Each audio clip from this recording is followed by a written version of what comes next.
ओम शांति। सबके मन को मोहने वाली दीदी मनमोहिनी जी, जिनकी 41वीं पुण्यतिथि 28 जुलाई को है। दीदी जी को हम सब भाई बहनों की ओर से सत सत नमन। बाबा सदा कहते हैं, जो आदि रत्न हैं, यज्ञ के आदि में 14 वर्ष भट्टी चली, जिसमें दीदी दादियों ने, अनन्य रत्नों ने जो त्याग तपस्या की, उनकी त्याग तपस्या को याद करके, उनका मनन चिंतन करके, उनके समान पुरुषार्थ करके उच्च पद को प्राप्त किया जा सकता है। ऐसे ही सबके मन को मोहने वाली दीदी मनमोहिनी जी के अंग संग का अनुभव बताते हुए दिवंगत ब्रह्मा कुमार भोपाल भाई, जो शांतिवन से हैं, जिन्हें दीदी भाऊ कहकर पुकारती थी, अपना अनुभव सुनाते हुए कहते हैं, यज्ञ की महान पूर्वज आत्माओं का अपना अपना त्याग तपस्या का पार्ट है। उनमें से दीदी मनमोहिनी जी की विशेषता थी कि वे मम्मा बाबा की सच्ची कॉपी थी। दीदी सदा कहती थी और ध्यान रखती थी कि जैसा कर्म मैं करूंगी, मुझे देख सब करेंगे। मुझे तो दीदी के अंग संग रहने और साथ बैठकर भोजन करने का मौका मिलता था। साथ में बैठा करके दीदी ने मुझको एक एक बात सिखलाई। जैसे किसी चीज को श्रृंगारते हैं, दीदी ने ऐसे मेरा श्रृंगार किया। पढ़ाई का भी पूरा पूरा ध्यान। दीदी बाबा की तरह, मम्मा की तरह हर आत्मा को दिल से पालना देती थी। उसकी शारीरिक मानसिक तंदुरुस्ती का पूरा ध्यान रखती थी। दीदी डायरी पेन लेके क्लास में सबसे आगे बैठती थी। क्लास के पहले सारे घर में चक्कर लगाती थी। जैसे जैसे दीदी चक्कर लगाती थी, सब पहुंच जाते थे क्लास में। पालना के साथ साथ दीदी हम सब यज्ञ वत्सों की पढ़ाई का भी पूरा पूरा ध्यान रखती थी। सेवा तो बहुत करके हो, दीदी कहती थी, सेवा तो बहुत करते हो, लेकिन ज्ञान योग के पुरुषार्थ में सही हो?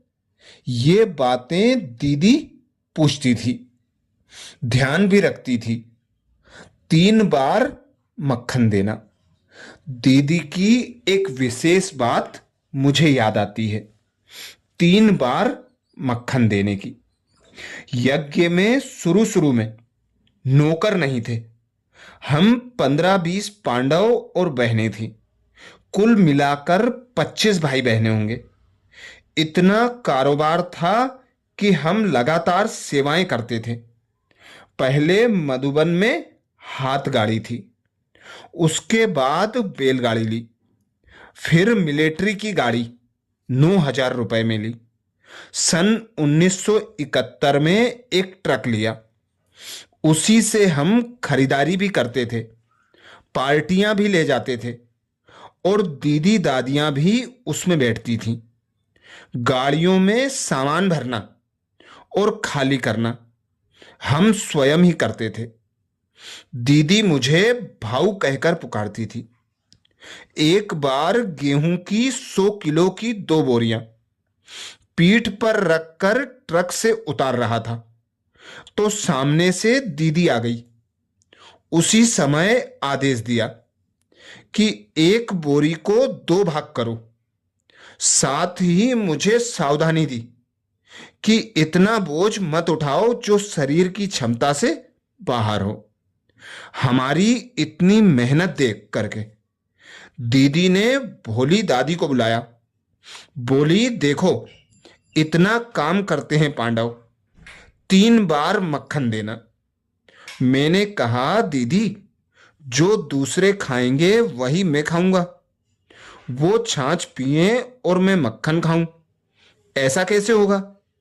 तो भोली दादी मेरे पीछे पीछे, मैं आगे आगे। भावार्थ है कि दीदी इतना ध्यान सबका रखती थी। दीदी अपने अनुभवों से सावधानी भी देती थी। हमारी सेवाओं को देखकर दीदी अपने अनुभवों से सावधानी भी देती थी। एक बार दीदी ने मुझे अपने कमरे में बुलाया और कहा, भूपाल, देखो, आप रात दिन सेवा करते हो, लेकिन आपको अपने आराम और शरीर की संभाल भी करनी है। अभी आप अथक सेवा करते हो। अगर तबीयत ऊपर नीचे हो गई तो 2-4 दिन तो पूछ होगी, उसके बाद कोई नहीं पूछेगा। मेरा उदाहरण मुझे कराची में बाबा मम्मा ने बच्चों के बीच कंट्रोलर के रूप में निमित्त बनाया। सभी मुझे बड़ा सम्मान देते थे। एक बार मैं आबू में भरतपुर कोठी में बीमार हो गई। करीब 1 सप्ताह खटिया पर रही। 2-4 दिन तो सब पूछते थे कि दीदी कैसी हो। उसके बाद कोई पूछने नहीं आया। सब अपनी अपनी सेवाओं में व्यस्त हो गए। सिर्फ सुबह शाम मम्मा और बाबा अवश्य आते थे।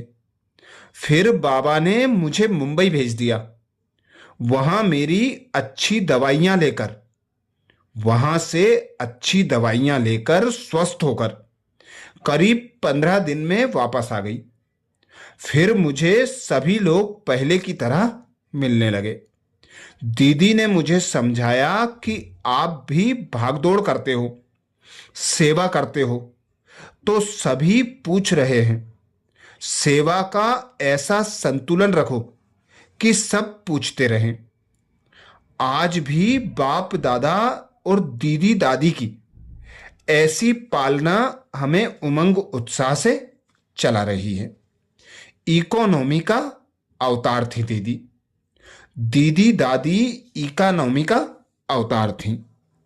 हम कोई चीज वेस्ट नहीं करते थे। बची हुई रोटियों की सेलमानी बनती थी, बहुत अच्छी बनती थी, वो ही हम खाते थे। दीदी किसी भी बात को आगे के लिए बाकी नहीं रखती थी। एक बार 2 भाइयों में थोड़ा ऊपर नीचे हुआ। एक ने शिकायत की। दीदी ने दोनों को आमने सामने किया। उसी समय बात खत्म, गले भी मिला दिया, टोली भी खिला दी। दीदी की रूहानी नजर। सुप्रीम कोर्ट में एडवोकेट थे लालचंद भाई और गुप्ता जी जज थे। वे दीदी की नजर के सामने से निकले। दीदी ने उनको क्लास के लिए बोला और वे रेगुलर स्टूडेंट बन गए। अगर कभी नहीं आ पाते थे तो फोन पर ही मुरली सुनते थे। दीदी की नजर इतनी रूहानी थी कि जो उनके सामने गया वो बाबा का बन गया। इसलिए बाबा ने नाम रखा था मन मोहिनी। सबका मन मोह लेती थी। एक माता से हम लोग जब बाहर जाते थे एक माता से हम लोग जब बाहर जाते थे तो मिलना होता था। वह हर बार कुछ ना कुछ भेजती थी। दीदी को इतना ध्यान रहता था। कहती थी, देख, ये माता बांधेली है, ये टोली ले जा, उसको दे देना। एक बार हम 2 भाई थे। हमारे पास ट्रक था। खरीदारी करके हमारे पास पैसा ही खत्म हो गया। हमने सोचा किससे लें। फिर टोली लेकर हम उस माता के पास गए कि दीदी ने भेजी है आपके लिए। माता ने भंडारी भी दी, कुर्ते पजामे का कपड़ा भी दिया। एक बोरी सब्जी भी दी। दीदी ने ऐसी ट्रेनिंग दी कि जहां जाओ पहले उनकी पालना करो, और जिसकी पालना अर्थात सेवा करोगे वह रिटर्न तो जरूर देगा ही। जब भी कहीं सेंटरों पर रुकना होता था तो दीदी दादी पूछती थी कि जहां जाते हो वहां बहनों का ख्याल रखते हो। हम कहते थे दीदी हम तो सेवार्थ जाते हैं। इस पर दीदी कहती थी कि आप होटल में रुकते तो भी कितना खर्चा होता, इसलिए सदा ही बहनों का ख्याल रखना, धीरे धीरे खाओ। इस बात पर दीदी सिखाती थी। एक बार हम बाबा के एक मेले में गए थे। दीदी के साथ बैठकर मैं भोजन कर रहा था। कोई चीज मिली, वो जल्दी जल्दी खा ली। दीदी ने कहा अच्छी चीज लास्ट तक रखते हैं, धीरे धीरे खाओ। छोटी छोटी बात भी दीदी पढ़ाती थी। दीदी से मेरा मोह भी था और थोड़ा स्पेशल भी था। दीदी मुझे सदा राय बहादुर कहकर बुलाती थी। मैं शर्मिंदा हो जाता था कि मैं गलती तो नहीं करता हूं। आज्ञा पालन का रिटर्न। दीदी हमें इतना तैयार किया दीदी ने हमें इतना तैयार किया कि बाबा दीदी दादी की आज्ञा के लिए कभी भी मुख से ना नहीं निकला। दीदी हो या दादी हो, जो भी कहते हां जी ही निकलता। दिन हो रात हो, आंधी हो तूफान हो बारिश हो, हर समय सेवा में हाजी। एक बार अव्यक्त बाबा आने वाले थे। हम डायरी पेन लेकर सभा में बैठ गए। दीदी धीरे धीरे आ रही थी। बरसात के दिन थे। कोई पार्टी साउथ की तरफ गई थी, उधर कहीं तकलीफ में फंस गई। हमको मालूम नहीं था। फोन पर उस जमाने में ऐसे ही चलते थे। फोन भी उस जमाने में ऐसे ही चलते थे। दीदी ने मुझे बोला खाना लो और अभी गाड़ी लो, 50 आदमी फंस गए हैं, उनको ढूंढो। उसी समय हम चले गए। ये नहीं बोला कि दीदी मुरली सुनकर जाएं, बाबा आ रहा है। हम जमुना प्रसाद भाई, एक दो भाई और रहे थे। तब बाबा ने हमें याद किया कि बच्चे कहाँ गए। आज्ञा पालन का इतना रिटर्न मिला। दीदी दादी सबने पत्थर उठाए।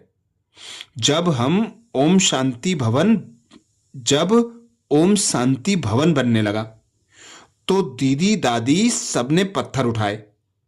हमें दीदी ने बोला जब तक अमुक सेवा पूरी ना हो जाए तब तक सोना नहीं है। हम 3 दिन रात नहीं सोए। दीदी दादी के सामने भी नहीं गए। इसके बाद दीदी ने बोला कि कहाँ हो 3 दिन से। हमने मुंह नहीं देखा।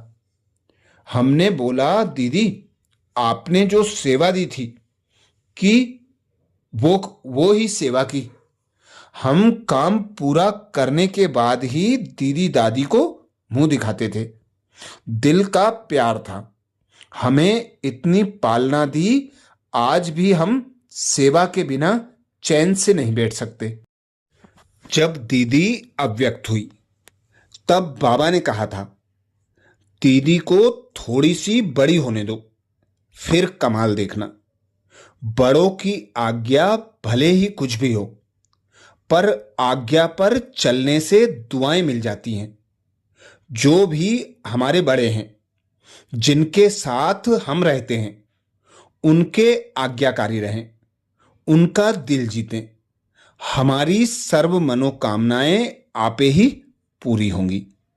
दादियों में बहुत निर्माणता थी, त्याग था।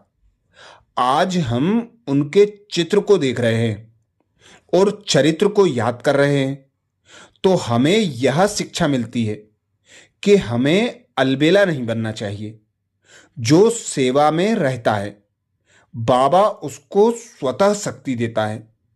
बाबा और दादियों ने जैसे तन मन धन से, त्याग तपस्या से सेवा की, हमारा भी काम है हम पूर्वजों के कदम पर कदम रखकर चलते जाएं और पूर्वजों के समान संपूर्ण संपन्न बनकर उच्च पद को प्राप्त करें।